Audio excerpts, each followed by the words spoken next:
Yaani unajua bana, mfugo ni mfugo tu. Alafu binadamu ni binadamu tu. Yaani kumchukulia mfugo kama mtoto au unamchukulia mfugo kama mume au kama mke utateseka tu, kwa sababu mfugo kama mfugo hauwezi kuishi zaidi ya miaka 20. Iwe ni paka, mbwa, nguruwe, ng'ombe, mbuzi, hauwezi kuishi zaidi ya miaka 20.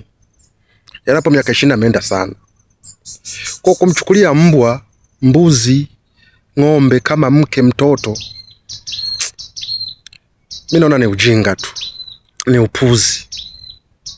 Unachukulia maisha ya mbwa kama maisha ya binadamu au maisha ya mfugo kama maisha ya binadamu, ni vitu viwili tofauti.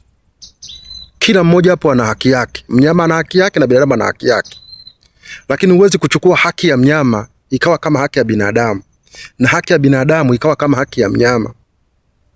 Sasa hivi leo watu wanalala na mbwa ndani, wanalala kitanda kimoja na mifugo yao.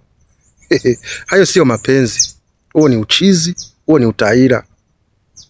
Mfugo kama mfugo ana haki zake za kimsingi, hata akipatwa magonjwa na anatibiwa, yani safi kabisa.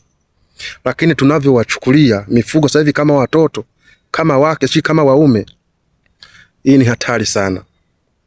Hata misiba ya wanyama inawekwa kwamba kuna msiba wa mnyama au msiba wa mfugo.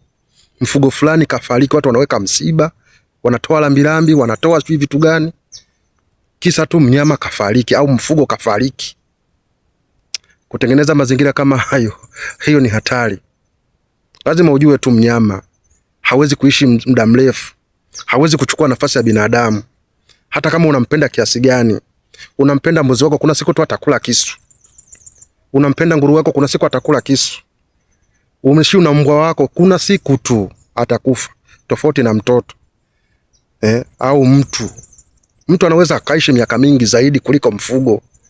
Hata kama mtoto akifariki na miaka miwili, lakini hiyo ni mapenzi pia ya Mungu. Ndio tunaingilia pia mapenzi ya nani? Mapenzi ya Mungu.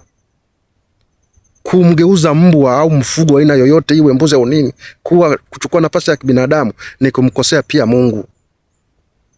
Ni kumkosea pia Mungu. Mfugo anachukuaje nafasi ya mtoto, nafasi ya mume, nafasi ya mke? I say, mfugo ni mfugo, binadamu ni binadamu. Hakuna mfugo anaweza kuchukua nafasi ya binadamu, wala binadamu kuchukua nafasi ya mfugo. Hayupo na wala haiwezekani. Kwa hiyo kama kuna mfugo wako unaupenda, we upende tu kama mfugo. Lakini ukimchukulia kama mtu, my friend, unakosea binadamu wenzio, unakosea pia na Mungu. Hata Mwenyezi Mungu unamkosea. Usipotubu ni hatari.